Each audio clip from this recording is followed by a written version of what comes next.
50 years ago, a lot of the people we're talking about today were very young. So youth is a major part of any change. Can we have Jedidiah Brown of the Young Leaders Alliance? Check it out, check it out. Thank you. Thank you, DuSable, for this awesome opportunity.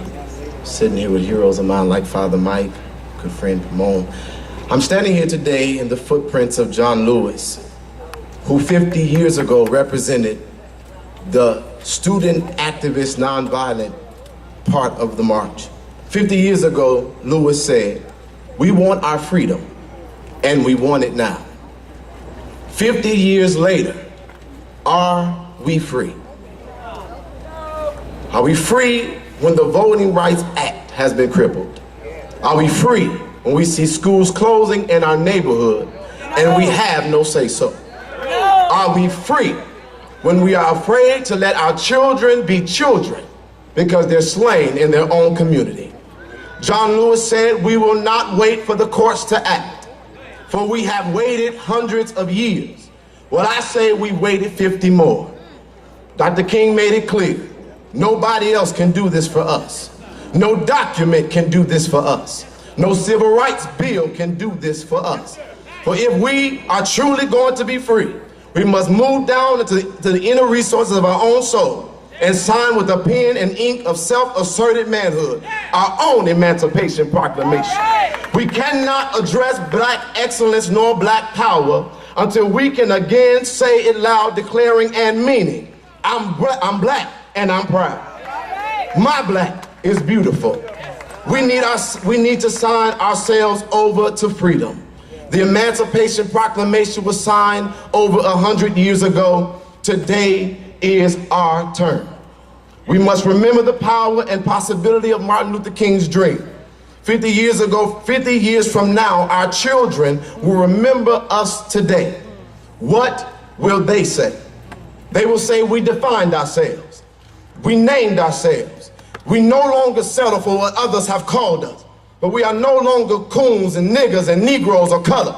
We will not accept what the media has said and continues to say, no longer with words, but with imagery.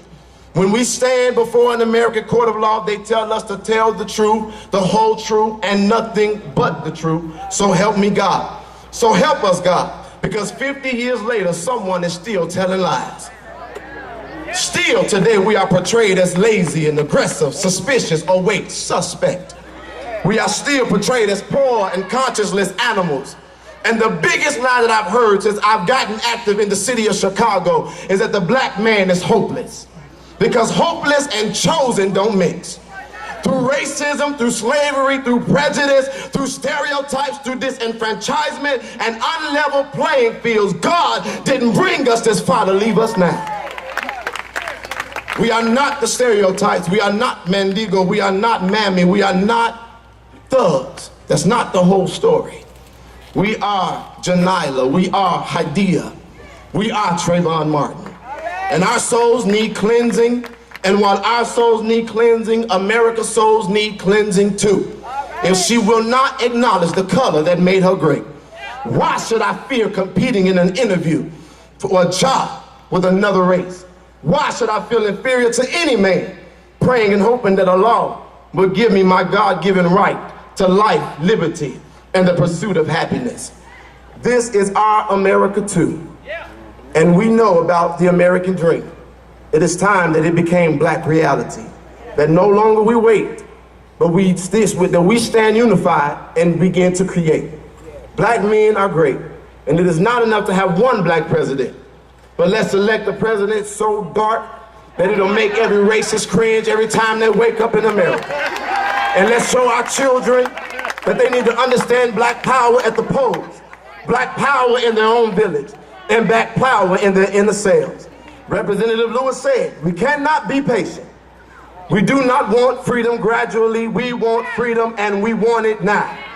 Economic slavery must end, and we must stop spending our $1 trillion spending power in other communities that leave our own on welfare, leaving us waiting for the government, waiting for permission, and waiting on a dream. As I conclude, We won't wait for Dr. King's dreams 50 more years. Our generation was born to make it manifest.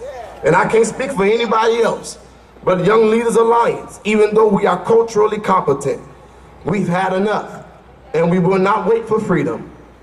We want our freedom, and we want it now.